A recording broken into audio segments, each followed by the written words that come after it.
সন্তানের আকিকা না দিলে ৩টা মহা বিপদ চলে আসতে পারে। যারা বাবা মা আছেন, অনেকেই আছে আকিকার ক্ষেত্রে অনেকে অবহেলা করে। দেখা গেছে সন্তানের বয়স অনেক হয়ে গেছে কিন্তু এখনও পর্যন্ত আকিকা দেয় নাই। তো যারা আকিকা দিতে দেরি করেন কিংবা এটাকে খুব একটা গুরুত্বপূর্ণ মনে করছেন না, আপনারা মনে রাখবেন যে মহা ৩টা বিপদ কিন্তু আপনাদের জন্য অপেক্ষা করছে। বাবা মারও এই বিপদ আসতে পারে এবং সন্তানেরও কিন্তু মহা বিপদ আসতে পারে।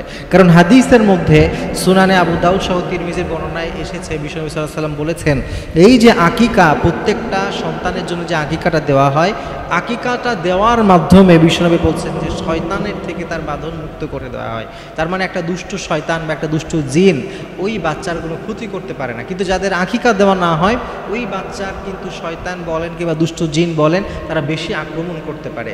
এই জন্য এই বিপদ থেকে বাঁচতে চাইলে অবশ্যই আপনাকে আপনার সন্তানের আকিকা যথাসময়ে দিতে হবে। আকিকা দেওয়ার সিস্টেম হচ্ছে, আপনি আপনার সন্তানের বয়স যেদিন 7 হবে, 7ম দিনে আপনি আকিকা দিবেন। ছেলের জন্য 2টা ছাগল দিতে পারেন, খাসি দিতে পারেন, মেয়েদের জন্য 1টা দিবেন। আর যদি আপনার আর্থিকভাবে প্রবলেম হয় তাহলে ছেলের জন্যও 1টা দিবেন, এতে কোনো সমস্যা নেই। কিন্তু আকিকা দিতে হবে। আপনি যদি 7 দিনে না পারেন, 21তম দিনে দেন। এরপরেও যদি আপনি না পারেন, যত দ্রুত আপনার কাছে আপনার সামর্থ্য হয় তত দ্রুত আপনি আকিকাটা দিয়ে ফেলবেন। এতে করে আপনিও পেরেশানি থেকে ভালো থাকবেন, আপনার সন্তানও কিন্তু দুষ্ট জিন কিংবা শয়তানের যে বদ আসর আছে এটা থেকে হেফাজত থাকবে।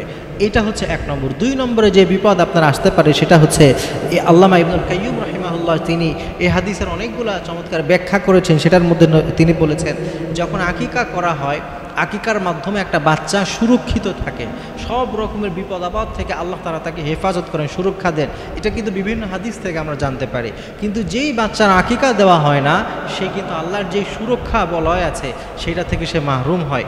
এই জন্য যদি আপনি চান আপনার বাচ্চা সব রকমের বিপদ আপদ থেকে বেঁচে থাক, সে একটু শান্তিতে থাক, ভালো থাক, তাহলে তার আকিকা যত দ্রুত সম্ভব দিয়ে ফেলবেন।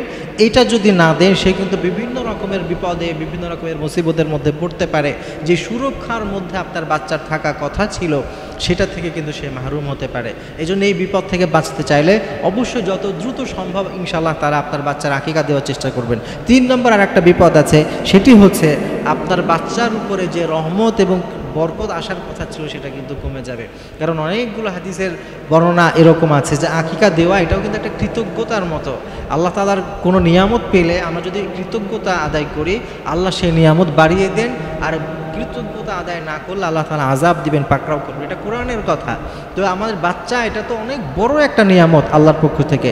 এজন্য আকিকা দেওয়া এটা একটা কৃতজ্ঞতা স্বীকার করার মতো।